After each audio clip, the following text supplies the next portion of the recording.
1 million kilograms of volatile explosives, bolted to a $1.5 billion spacecraft containing 7 precious national heroes.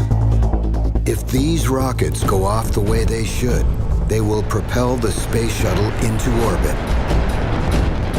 And only if it goes perfectly. These people will fish them out of the ocean and use them again and again and again. But if they get even one thing wrong, one misplaced bolt, one blown seal, then it's just a bomb that will kill everyone aboard. It's happened before.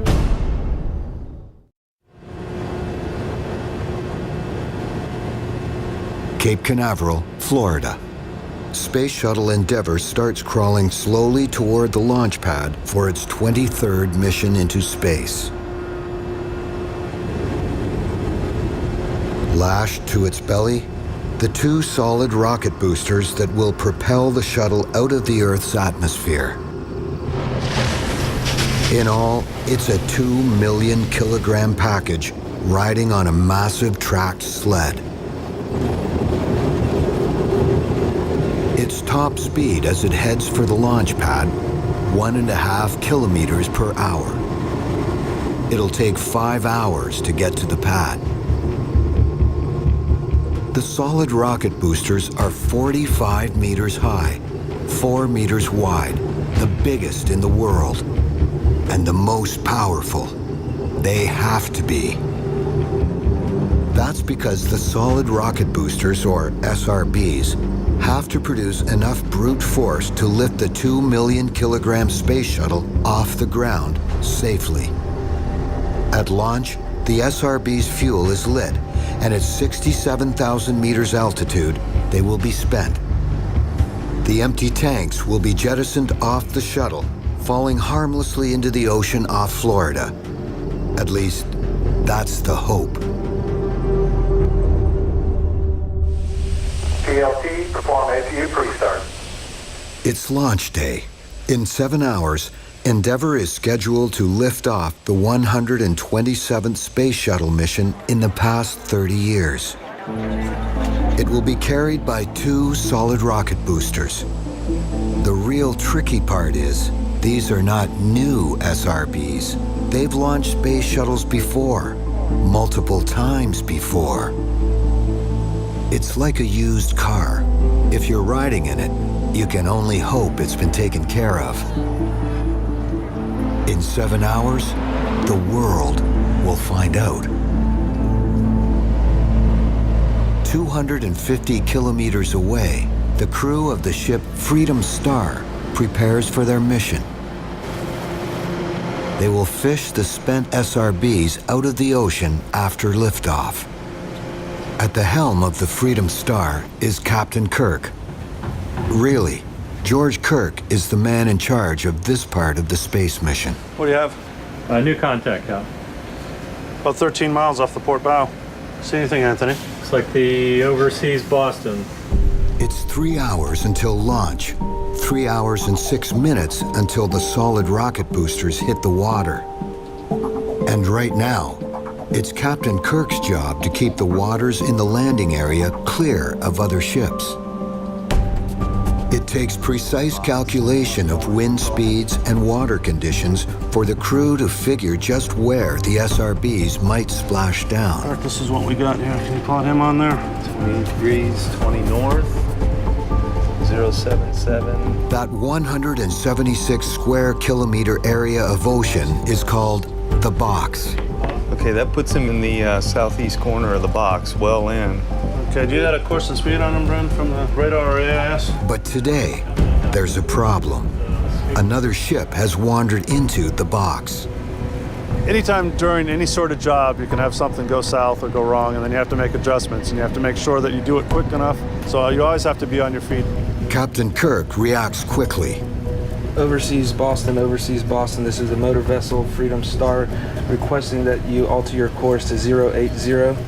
Till 1500, over. They're telling the overseas Boston to move out of the box until 1500 hours, or 3 o'clock in the afternoon, long after his ship retrieves the SRB.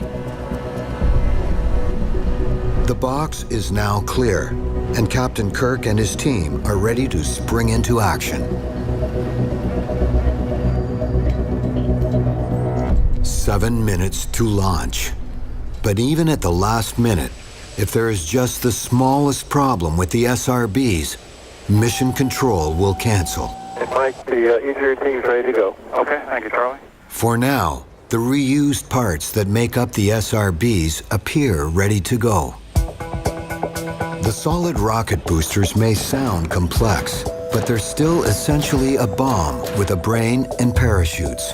At the top, a cone called the frustum that holds the parachutes that land the rocket gently into the ocean. Below that, the forward skirt that holds the self-destruct system that will blow itself up, if necessary, to prevent disaster. At the bottom, the aft skirt that serves as the booster's steering wheel. And in the middle, 4 segments holding 1 million kilograms of very flammable fuel. It's less than a minute to liftoff. Mission Control initiates the final launch sequence. Sound suppression water system has been activated, protecting Endeavour and the launch pad from acoustical energy. Go for main engine start. We're go for main engine start. We have main engine start. 4, 3, 2, 1. Booster ignition and liftoff of Endeavour. The SRBs ignite at T-minus 0 seconds. At this point, there is no turning back. Their internal temperature quickly rises to 3,300 degrees Celsius, hot enough to boil steel. Now the real countdown begins. For 2 minutes, the SRBs burn and push the shuttle to 4,800 kilometers per hour. For the next 2 minutes before they burn out and separate, the shuttle is chained to this erupting bomb.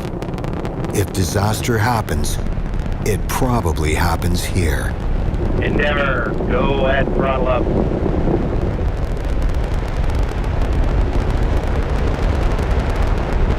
Right now, the launch looks as if it's going as planned. So was the launch in January of 1986. But 73 seconds after liftoff, the Space Shuttle Challenger suddenly exploded. All 7 astronauts were killed. 2003, Space Shuttle Columbia lifts off, and everything looks fine. 16 days later, the shuttle breaks up and burns apart during re-entry, killing all 7 astronauts aboard. No one knew it at the time, but the tragedy was set in motion during that normal-looking liftoff. That is the history facing Endeavour as it approaches the 2-minute mark. 1 minute 33 seconds into the flight. All systems continue to function well. We'll be standing by for burnout and separation of the solid rocket boosters. 120 seconds into the flight, at 47,000 meters altitude, the SRBs separate and the shuttle goes on under its own power. If you're a rocket scientist, this is where you hold your breath.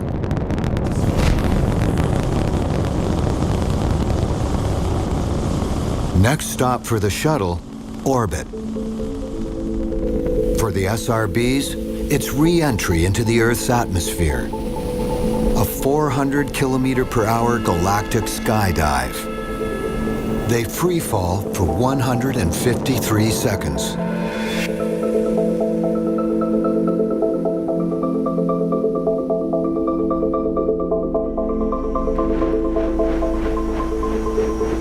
Hitting the ocean at that speed would be like hitting concrete. So when the parachutes deploy, the tumbling rockets are slowed to 80 kilometers per hour. Captain Kirk and the crew of the Freedom Star must spot them. For them, this moment is as exciting as the launch. I've hardly ever seen a shuttle launch because I'm always so far out at sea, but I get to see them like you do on TV. But the re-entry of the boosters is also exciting, and that's something that, very few people get to see. Oh, big splash today, boys! All right! It's always a wild landing. The SRBs plunge into the ocean at highway speeds. They've landed 15 kilometers from the ship. It's go time for dive manager Larry Collins and his team to get the first one. The SRB is sitting up in the water like an iceberg. 10 meters pokes above the water, and at first glance, it looks okay. You're in such a dynamic environment out in the middle of the ocean with splashdown and parachutes getting tangled, and it's a little bit different every mission. But they won't know for sure until they look at the 33 meters that are under the water.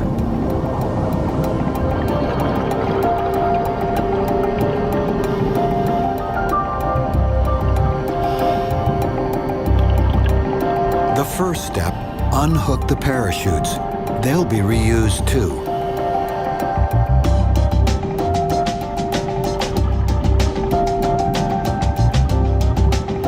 The topside crew spools them onto large reels.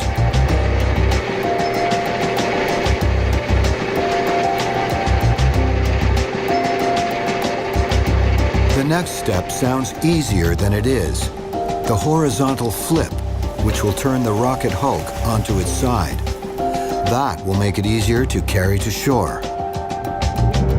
The dive team sticks a gigantic plug in one end of the SRB and uses a 600-meter hose to pump out the water and pump in millions of liters of air.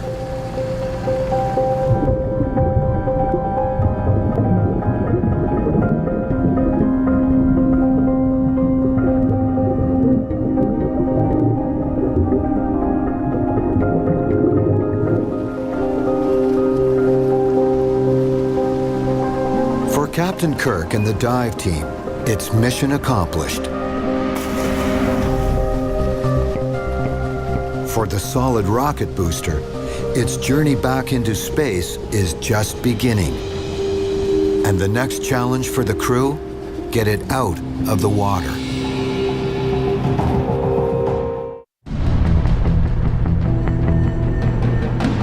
The Kennedy Space Center is waterfront property, complete with its own harbor. That's where the SRB, all 87 tons of it, will be lifted out of the water. That's where the straddle crane comes in. The straddle crane tucks a sling under the belly of the booster and slowly cranks it out of the water.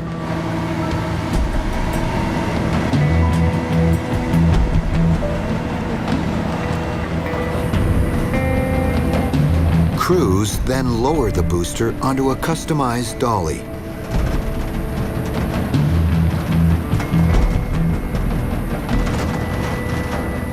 It's then driven 68 meters up the tarmac, where it catches up with the other booster and the post-flight assessment team.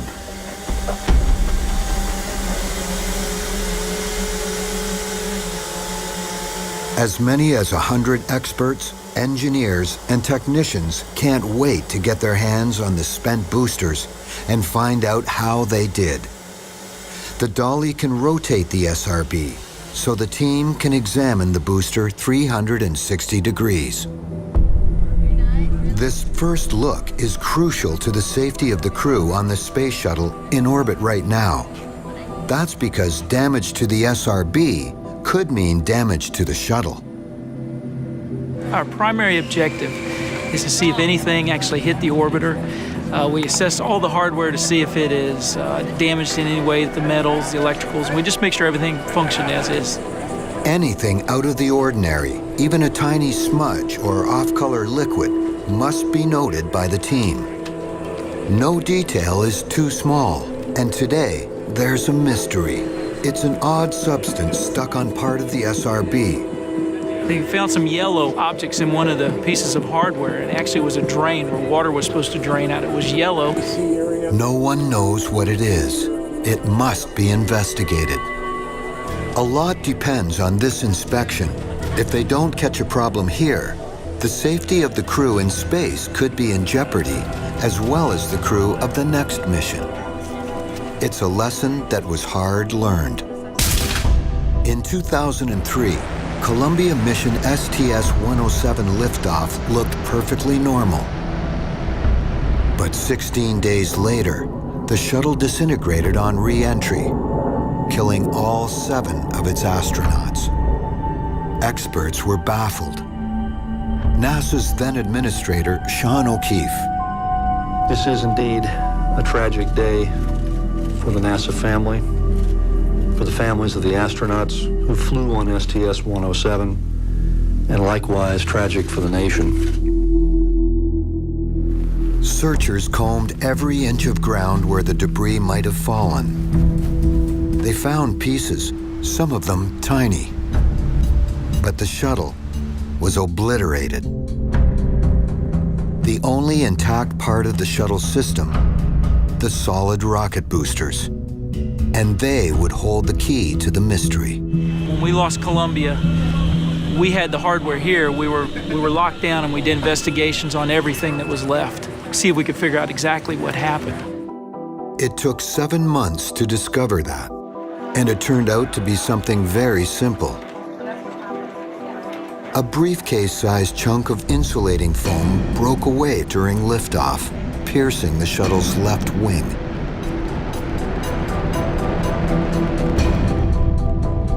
For 15 days, the mission carried on in space. But upon re-entry, hot atmospheric gases flowed into the small hole, weakened its wing, and destroyed the Columbia. That's why every detail, however small, must be caught right now when the SRB first comes out of the water. The sensitivity one here, about 1.5 inches diameter. If we start to have failure issues, we have before gone over to the launch pad and said, hey, this wasn't quite right on this flight, let's check it out for the next flight. So post-flight is very important for the flight you're on and future flights. The assessment team has finished their inspection, and they have a verdict on the mysterious yellow stain. They found out it was bee pollen from a tree over by the launch pad, so they can figure out what everything is. It's pretty neat.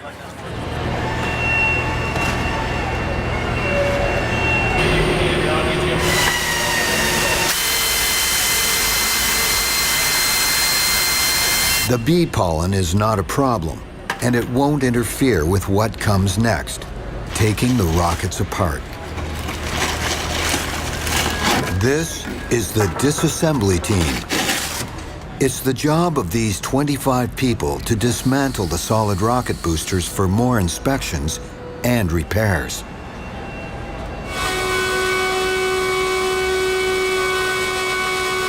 To take apart the largest sections requires a huge device called a horizontal separation fixture. And the smallest parts, like these cable connections, are pulled apart with simple hand tools.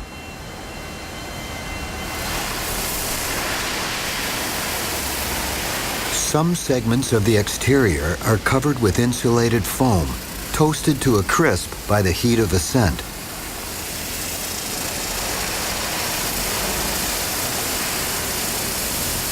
It takes 15,000 pounds per square inch of water pressure to knock it off. Each SRB has about 800 reusable parts. Look at how big the boosters are. I mean, 12 foot in diameter. We take them, we process them down all the way to the bottom.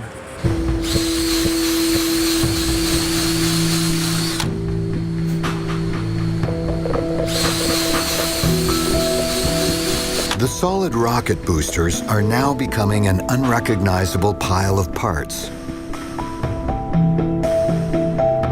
Each and every one will be restored to good as new condition. It must be to avoid disaster.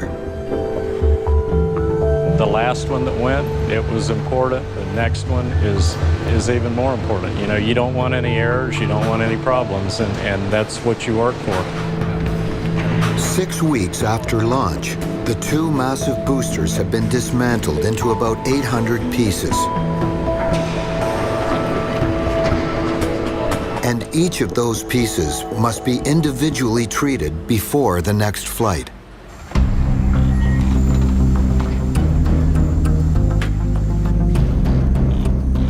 This is a paint room, and this technician is spraying an epoxy paint to some of the smallest pieces.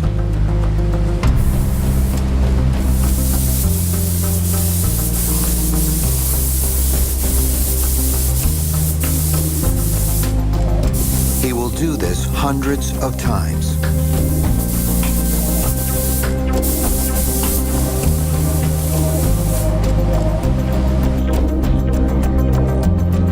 His colleague inspects his work visually and touches up the smallest nooks and crannies.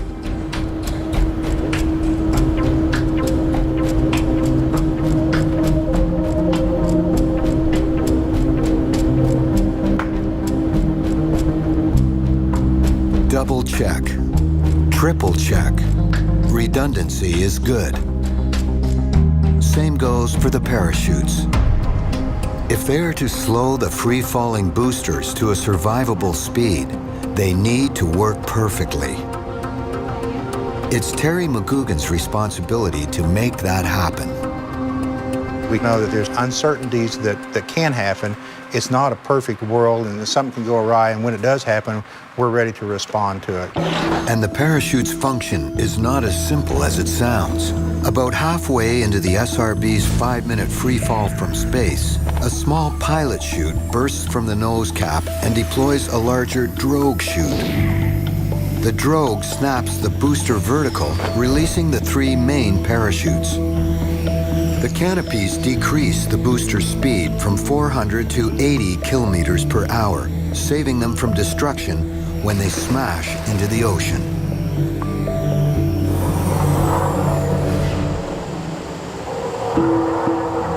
The parachutes take a beating, and they're a mess of wet fabric when they come back from the recovery ships. The team washes off all the algae and seawater, then stretches out the canopies to prepare them for an intense visual examination.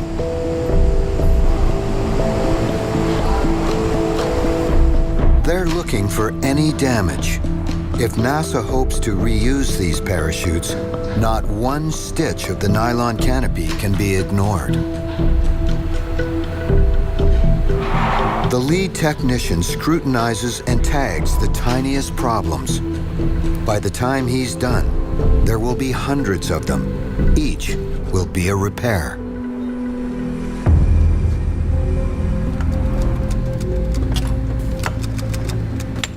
This technician is repairing a broken stitch using a simple sewing machine.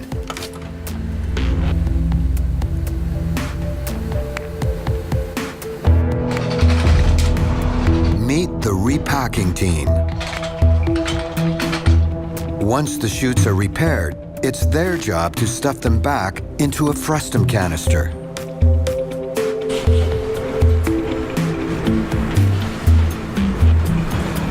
A lot of it is old-fashioned physical labor and some fancy footwork.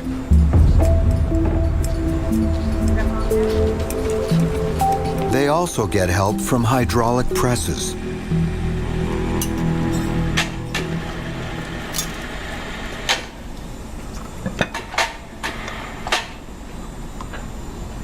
It takes 12 days to repack the chutes.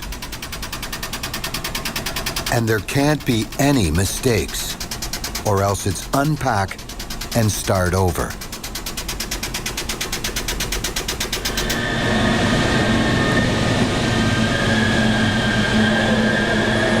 4 weeks into the rebuilding process, the teams have separated and removed the 4 sections of the rocket that hold the fuel. But they're empty. Now it's time to ship them out to be refurbished and refilled. The crews carefully load each section onto rail cars. Destination 3,200 kilometers away.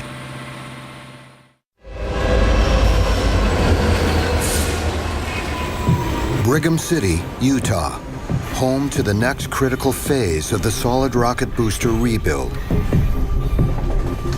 It's ATK Systems, a world leader in aerospace and defense.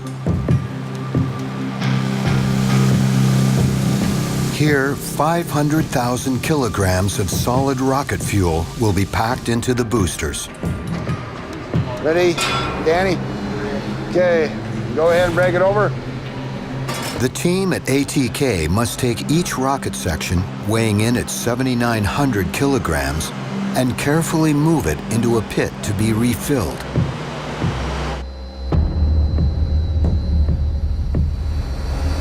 Real good. These segments are called motors, and these ones have been refueled more than a dozen times.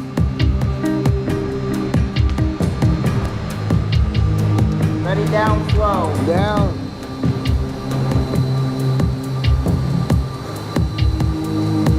Okay, go ahead and put it in micro. The motors are given a 100,000-point inspection throughout the refueling process. Get on the west. Just getting them into position takes this crew up to a day. Ready.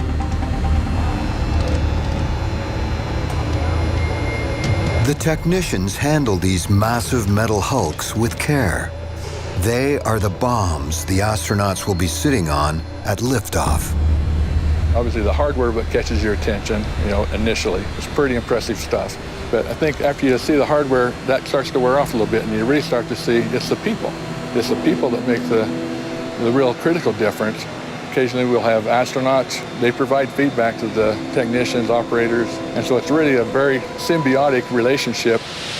Ready on micro. Ready on micro. On micro. The cap is removed, and the segment is in position. Now comes the big moment, refilling it with solid rocket fuel.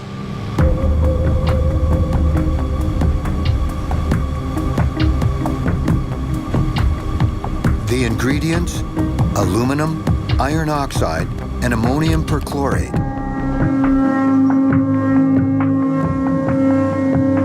Stirred in 600-gallon drums, the mixture starts out as a thick paste, like peanut butter. Then they are poured into the belly of the motor. Together, the fuel elements are stabilized and not at risk of exploding. Okay, Tony, let's get this thing going. Go ahead and drop your dry materials. Back at Kennedy Space Center, the tip of the rocket, the frustum, has been fully restored. And the protective foam they power washed off after the last launch needs to be reapplied. It's a skin that must be able to withstand temperatures of more than 3,000 degrees Celsius, 2/3 the temperature of the sun. A robotic arm sprays on the coating. It's such a precise job that technicians monitor the spray by the second. It's a mix of 3 different materials, including glass, epoxy, and ground cork.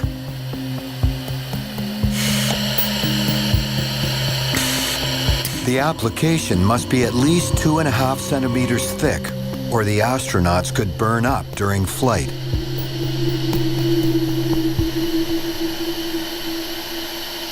The teams are also readying the aft skirt. It houses the Space Shuttle's thrust vector control system. Think of it as the Space Shuttle's steering wheel. We're going to torque that in the back. That's going to be 275 plus or minus 9. The steering system keeps the thrust pointed in the right direction during liftoff.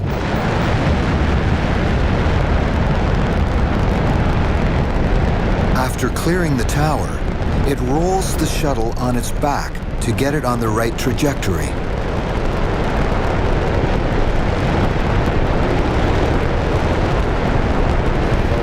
Here, Dennis, I'm going to have you verify the torque, 1,800 inch-pounds. All right.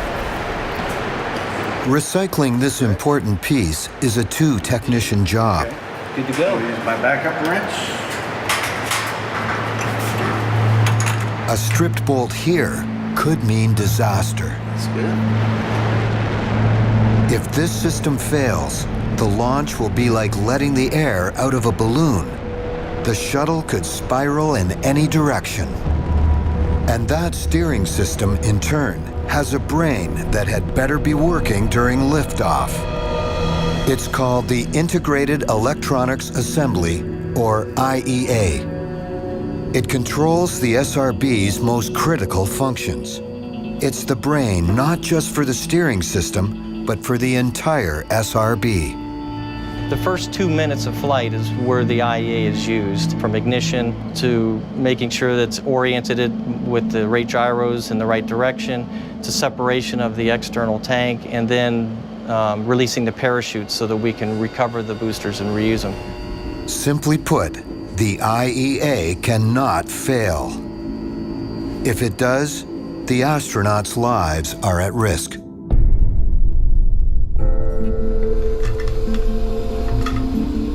To make sure it works correctly, the NASA crews will push it to its absolute limit, simulating the G-forces on board the shuttle during its actual trip to space.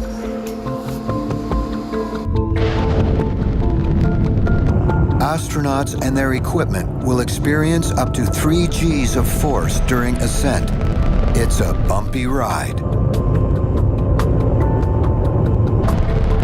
Vibrations of this magnitude can loosen wires, bolts, and crucial connection points. And today, engineers must prove the brains can handle the brawn.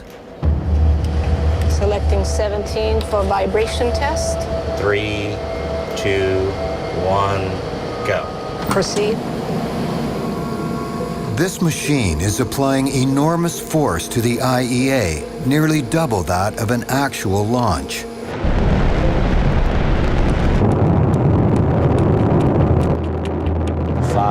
.7 Gs. Everything looks great. But they're not done yet. The team cranks up the vibration to full strength. Okay, Janine, full well. Discovery Houston, go with throttle up.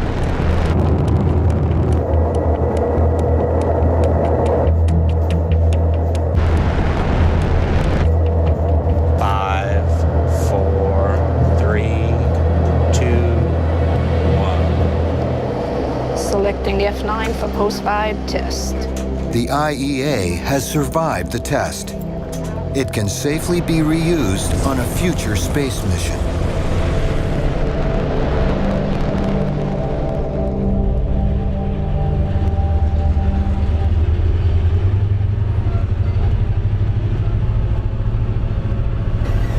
Meanwhile, the rocket motor segments return from Utah by rail. This time, they are filled with their explosive fuel.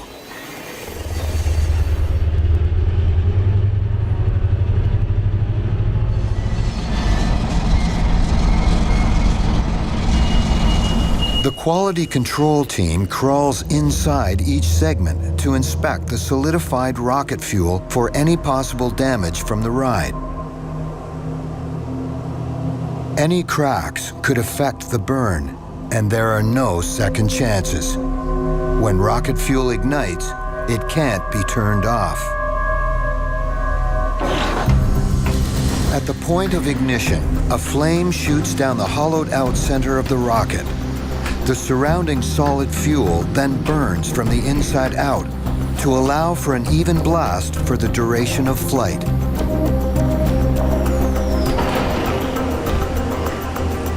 While technically stable, even a small spark can still be dangerous. So technicians take no chances. They walk on static-free mats during inspection. Everything's looked at least by 2 people, if not 3. All of our processes out here are driven by procedure. We have a procedure for anything you do.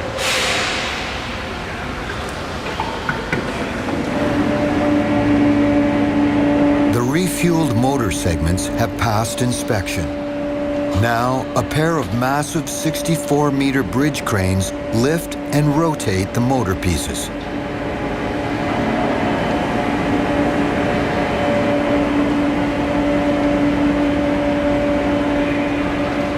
The rocket is starting to come together.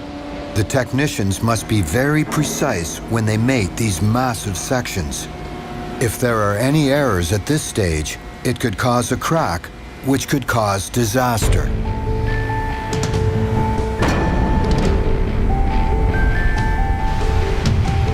The motors are attached. The rocket crews painstakingly examine the outer shell for irregularities and make sure all connection points are properly sealed. The team doubles and triples down on safety measures. Imagine making a mistake or missing a detail at this stage. It happened once. In 1986, the Space Shuttle Challenger was already making history before it left the ground. Krista McAuliffe had been chosen from more than 11,000 applicants to become the first teacher in space. Her trip was supposed to generate more public interest in NASA and help showcase the safety of space travel. But 73 seconds after liftoff, the Challenger disintegrated, killing McAuliffe and 6 of her fellow astronauts.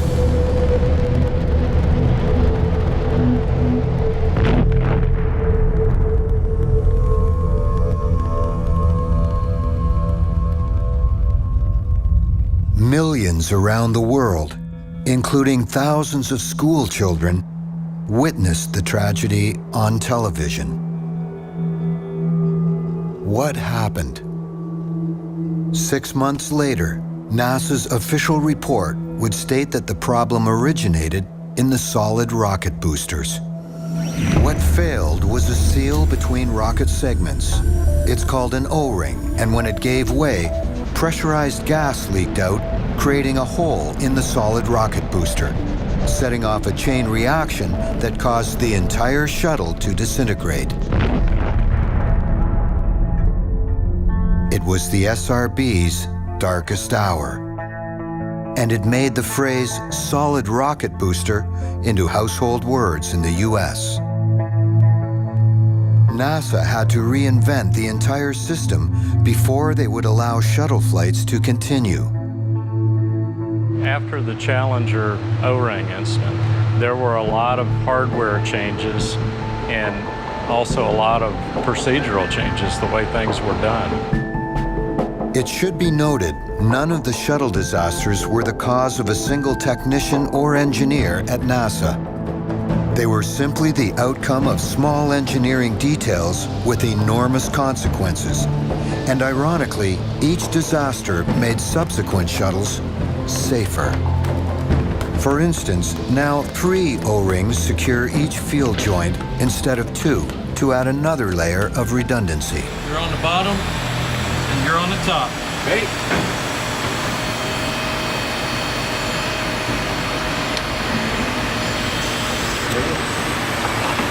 Beautiful. If it's not enough, the team won't know until liftoff.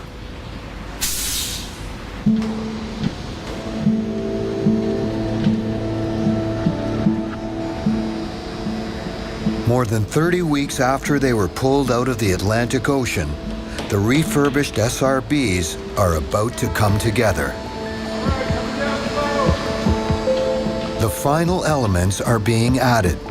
Cables strapped to the external shell, impact insulating foam sprayed over the outer rings. And today, this team will pump high-temperature silicone into joints and holes.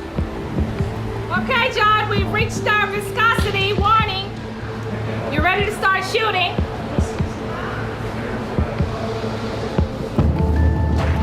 This messy job is essential. It will keep the booster's flames from shooting out through key connection points. In total, it will take 35 days to complete these last critical steps.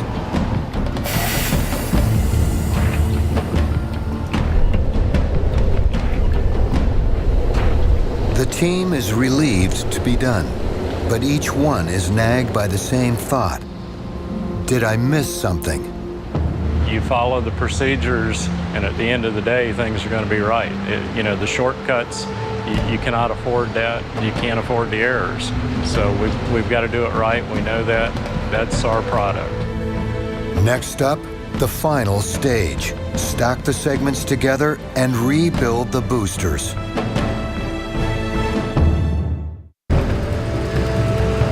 Weeks before the launch, the solid rocket boosters move into NASA's Vehicle Assembly Building. It covers more than 5 city blocks. It's so big, it has its own climate. Employees have seen clouds form inside this structure on humid days. It is here that the solid rocket boosters will be reattached and become one again.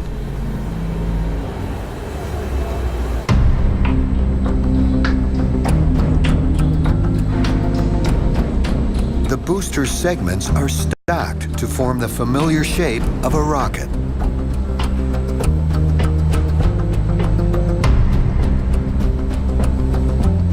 Over the last several months, they've been subjected to one of the most intensive refurbishments of any single machine you can think of. Now they're ready for the next step, to be reconnected to the towering external fuel tank.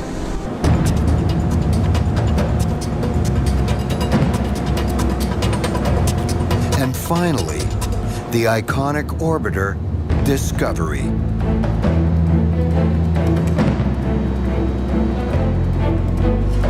The space shuttle is back together.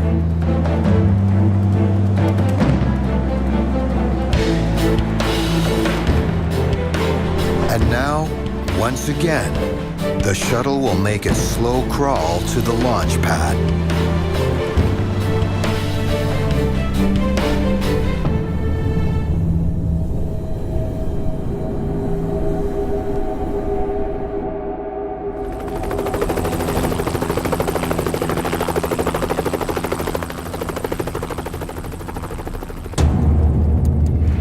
It's a rare night launch.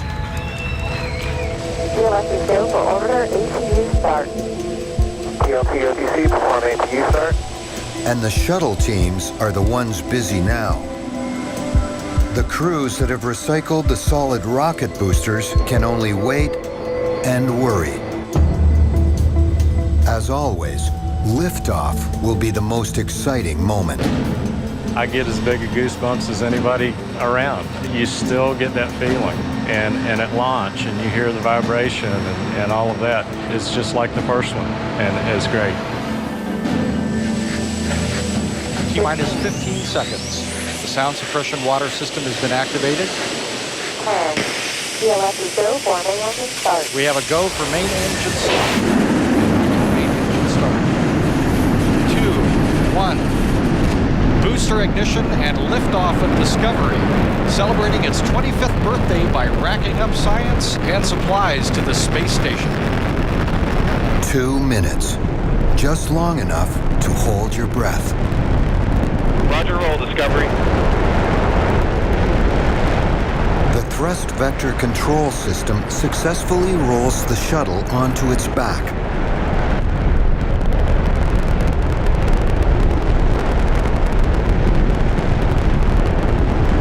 One minute in.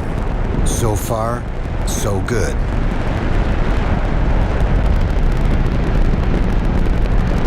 The SRBs pass the next crucial test and hold together under the G-force of full throttle.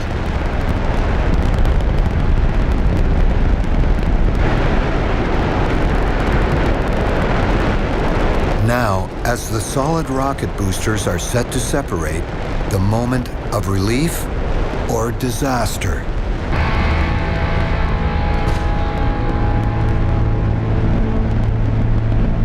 And today, the separation is clean and perfect. For the 1,500 people who will again refurbish these SRBs, it's back to work. We're very proud of our country for having this vehicle, and every time we see one go off and separate, because that's when the first stage is complete, we know that we've done our job, and it's on to the next booster and get it ready. Very proud of what we do, and every time we see a launch go off and we see those boosters come back and we get the report that we have 2 boosters floating in the ocean, you know, it's real rewarding to do that.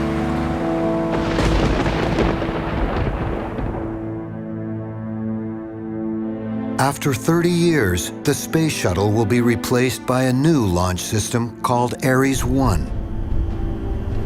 But it will still rely on a solid rocket booster to safely launch it out of the atmosphere.